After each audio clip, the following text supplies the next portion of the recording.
À 73 ans, c'est l'ami des plus grandes stars d'Hollywood.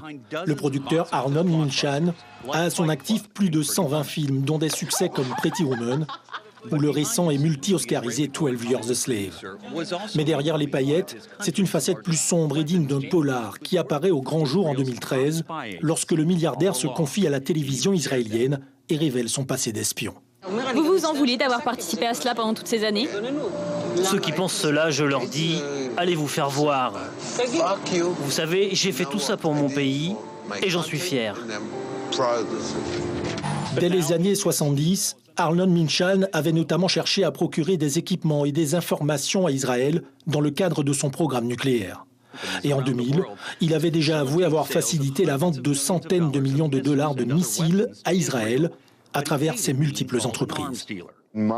À mon sens, l'expression marchand d'armes correspond à quelqu'un qui vend des armes à des pays louches pour faire de l'argent ou provoquer des révolutions et en faire de l'argent. C'est clairement ce que je n'étais pas. Le milliardaire se considère avant tout comme un patriote israélien.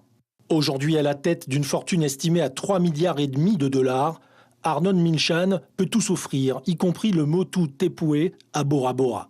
Déjà habitué à séjourner en toute discrétion dans les eaux polynésiennes, il a été autorisé par le Conseil des ministres à se porter acquéreur d'une société propriétaire de près de 30 000 m², avec villa, piscine et hangar à bateau. L'information parue la semaine dernière dans le journal officiel a été révélée par nos confrères de la Dépêche de Tahiti.